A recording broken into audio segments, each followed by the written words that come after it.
Welcome back to Up Front. Democrats are doing some soul searching after their disastrous results on November 8th. Should they have won Wisconsin? Did the Clinton campaign do enough here? And should Hillary Clinton herself have campaigned in the state during the general election? We're asking Democratic State Representative David Bowen of Milwaukee. He is the vice chair of the state Democratic Party. Representative, good to have you back on the program. Mike, thank you so much for inviting me on. Well, we'll talk about the way forward for your party in a moment, but first, some reflection on what happened on November 8th. Do we have any understanding why Hillary Clinton was not in Wisconsin after the convention? Well, I think it was clear that top Hillary staff in the state and nationally felt that there was a strategy to focus on other states, but you got to protect home. I think there was a lot that we could have done better, but a lot of the strategy that was made by the top staff, unfortunately, did not get the input of folks like myself, even if you supported Senator Sanders in the primary. Which you did. It seemed like Senator Sanders supporters were shunned a little bit in this process, and we didn't get a chance to really give that insight on how to really focus on engaging the progressive vote, engaging voters of color, millennials, to the degree that we could have worked together to get that done. Well, that's an interesting point. Let me pursue that, because if you look at the Democratic numbers, you saw that in Dane County, turnout was about what it typically has been in recent elections. So Democrats did turn out there, but in Milwaukee, tens of thousands fewer turned out. Again, are you saying that those are Sanders people, or their people? How do you explain that decrease in turnout in Milwaukee County, for instance?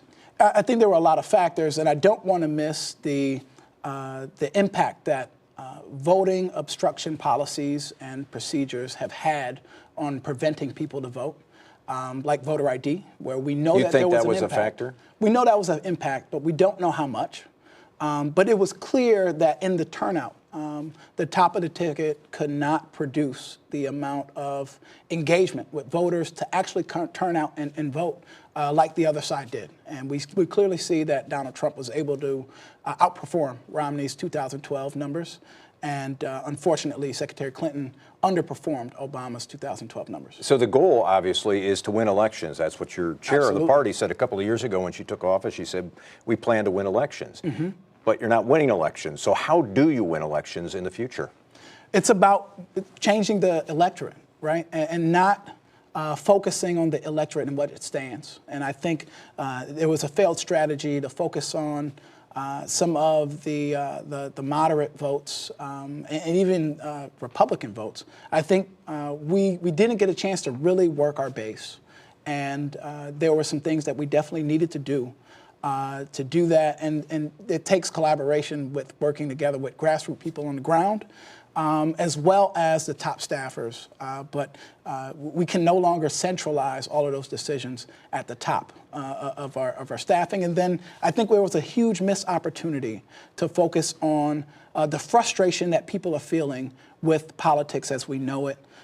With a system that allows big money to influence our elected officials, where they don't really represent the interests of their constituents, but they represent those who are cutting checks to their campaign coffers. Yeah. It is a problem when people are they're giving up on a system that should be there for them.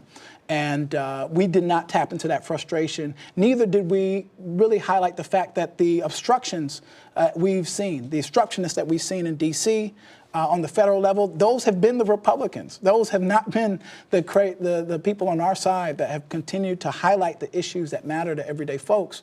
There was a huge missed opportunity to the same folks that elected Barack Obama in 2008 and in 2012, where they voted for change, they voted for hope that things could actually change, and they saw a system that went against the grain, tooth and nail, to stop the president and his agenda. So you want the party to go more in the direction of where Bernie Sanders was? The issue is, I think people are hungry for an agenda that is bold, that really changes and transforms this country, transforms this state, and really goes above and beyond to make sure that we're investing into the next generation, that we are addressing the things that we clearly see that are affecting our populations of people that aren't having access to work, aren't having access to health care, aren't having access to an education system that can give them the chance to reach that economic ladder where they can have access to that dream that they once were told, that they could move up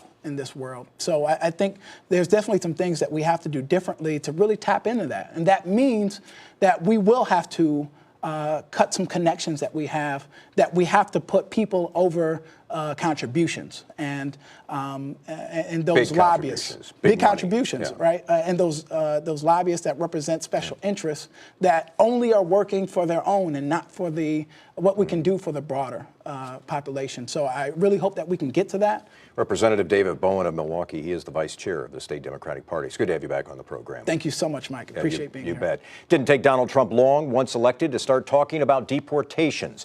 How are local Latinos reacting? I'll ask a leader in the Latino community when Up Front continues.